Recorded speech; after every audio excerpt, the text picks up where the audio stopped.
Homeland Security agents make a disturbing bust. A huge load of high-quality meth and a surprising cache of high-powered guns, some stolen. Agentes federales derribaron la puerta esperando encontrar drogas. Lo que hallaron los obligó a pedir refuerzos.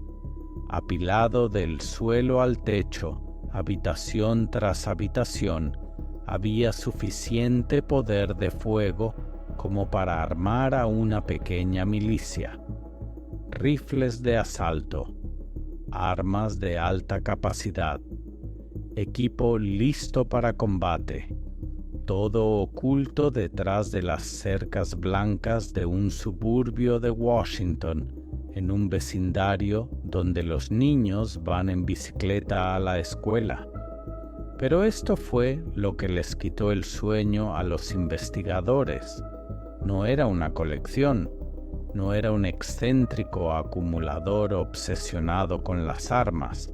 Era un centro de distribución, un nodo en una red masiva e invisible que llevaba años operando justo bajo nuestras narices. Y las armas que encontraron eran solo el comienzo de la pesadilla. Lo que sigue es la historia que no quieren que conozcas. Una historia de túneles, traidores y un ejército en la sombra escondido a plena vista. La mañana en que todo cambió, la niebla se cernía espesa sobre el oeste de Washington la mañana del 28 de octubre de 2025. La mayoría de las familias aún dormían, envueltas en la falsa seguridad de sus tranquilas calles suburbanas. Pero afuera de una propiedad en Centralia, el silencio estaba a punto de romperse. Equipos fuertemente armados del Departamento de Seguridad Nacional, la DEA y la policía local tomaron posiciones. Llevaban meses vigilando esa casa. Vigilancia, intervenciones telefónicas, observación paciente y metódica. Sabían que algo oscuro se gestaba tras esas paredes. Lo que no sabían era cuán oscuro era en realidad. Cuando finalmente irrumpieron, los agentes experimentados se quedaron paralizados. Esto no era solo una casa, era un centro de mando. 25 kilogramos de polvo de fentanilo esperaban ser procesados. 90,000 pastillas, cada una posible sentencia de muerte. Suficiente veneno para llenar un estadio de cadáveres. Pero las drogas eran casi secundarias, porque por toda la propiedad había 2 docenas de armas de fuego. No eran pistolas viejas para protección, eran rifles de asalto, armas de alta capacidad diseñadas para combate sostenido. Era una fábrica de armas en todo menos en el nombre. Y lo más aterrador, desde afuera, parecía cualquier otra casa del vecindario. Pero esta redada era solo una pieza de un rompecabezas mucho mayor. En todo el oeste de Washington, desde Linwood hasta Sammamish, las fuerzas del orden allanaron 12 lugares distintos simultáneamente. 10 personas fueron arrestadas. Piezas clave en una conspiración que vinculaba drogas, armas y crimen organizado a través de varios condados. A un sospechoso lo detuvieron durante una parada de tráfico rutinaria. Dentro de su vehículo, los oficiales encontraron 1,6 kilogramos de fentanilo. Lo transportaba por la ciudad como si fueran víveres. Las autoridades llamaron a esta operación Operation Take Back América. Suena como el título de una película, pero lo que estaba en juego era aterradoramente real, porque lo que los investigadores descubrieron fue una verdad que muchos estadounidenses se niegan a aceptar. Los cárteles no están en la frontera, ya están aquí, la tubería de hierro. Mientras los agentes catalogaban el arsenal en Washington, otro drama se desarrollaba a 3.000 millas de distancia, en las calles de la ciudad de Nueva York. Se llamaba David Morris, 31 años. Nada destacable a simple vista, pero Morris llevaba casi una década traficando armas y acababa de cometer un error muy grande. Durante semanas, agentes encubiertos se hicieron pasar por compradores, reuniéndose con él cerca del muelle en el Bajo Manhattan. Se movía con confianza, tratando cada transacción como una entrega rutinaria. En ese tiempo, les vendió 17 armas de fuego, pistolas, rifles, armas que terminarían en calles ya ahogadas en violencia. Pero en una de esas reuniones, Morris dejó escapar algo que lo cambió todo. Afirmó que tenía acceso a kits de conversión para ametralladoras. Para quienes no lo saben, son pequeños dispositivos, a veces llamados switches, que transforman una pistola semiautomática en un arma completamente automática. Con una pequeña pieza de metal o plástico, un arma puede vaciar todo su cargador en menos de 2 segundos. Convierte un arma defensiva en una herramienta de masacre. Y Morris dijo que podía conseguir tantos como quisieran.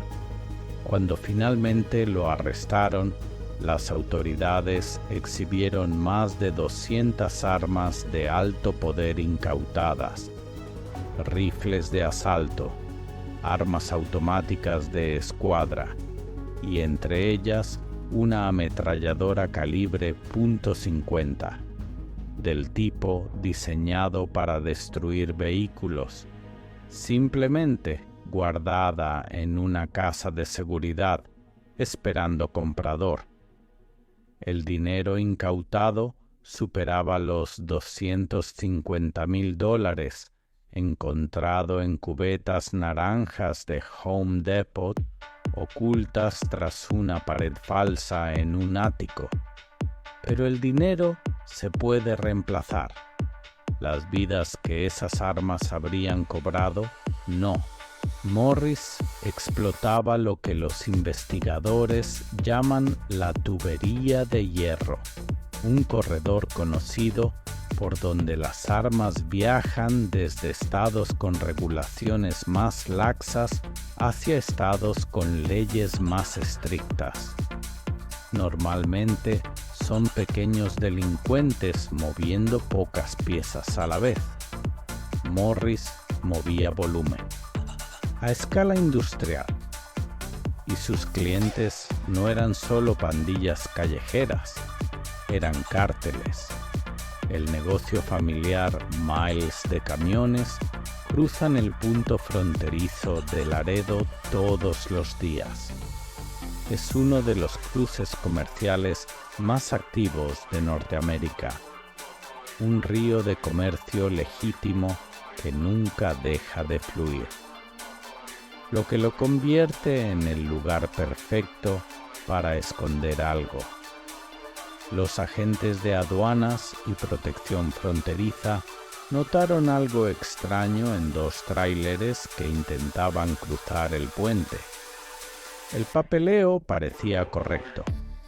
Los conductores, un padre de 41 años llamado Aldo Ramírez Cortés y su hijo Edgar, parecían completamente legítimos.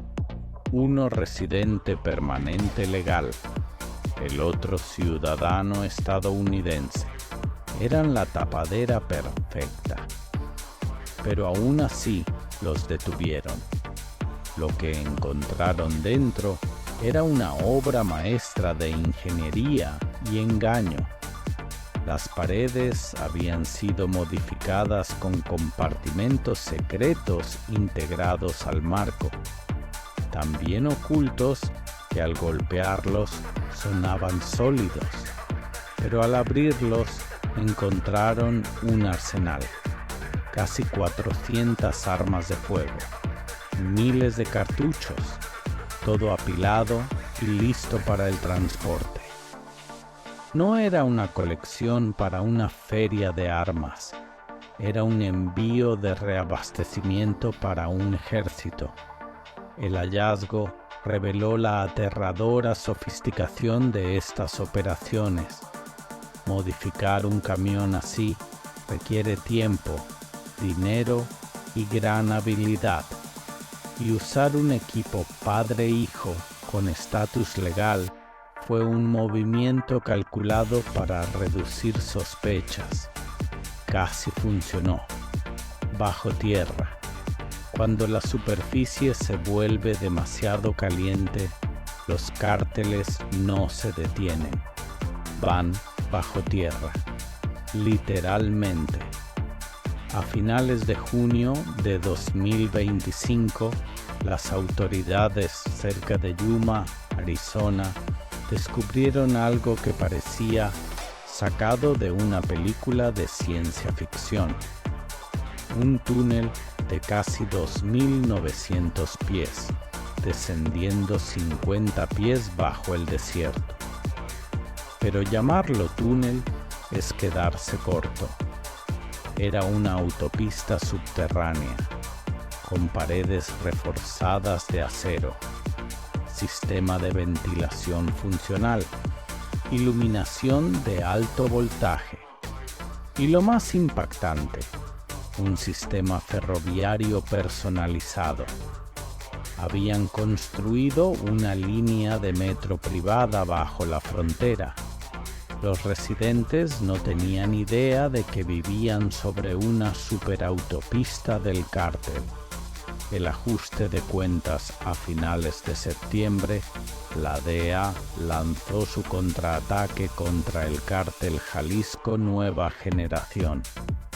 En solo 5 días arrestaron a 670 personas, incautaron grandes cantidades de drogas y 244 armas de fuego. El gobierno ahora los ha designado como organizaciones terroristas extranjeras, abriendo nuevas herramientas legales para combatirlos. Pero la pregunta persiste. Por cada túnel descubierto, ¿cuántos permanecen ocultos? Por cada cargamento incautado, ¿cuántos pasan? Por cada red desmantelada, ¿cuántas más se están formando? No estamos luchando una batalla, estamos luchando una guerra, y el enemigo no se esconde en una selva lejana, vive al lado, conduce por las mismas calles, compra en las mismas tiendas, se mezcla perfectamente con la vida cotidiana. La pregunta ya no es si podemos detenerlos, la pregunta es si siquiera los vemos venir. ¿Qué opinas? ¿Estamos ganando esta lucha o solo estamos atrapando señuelos?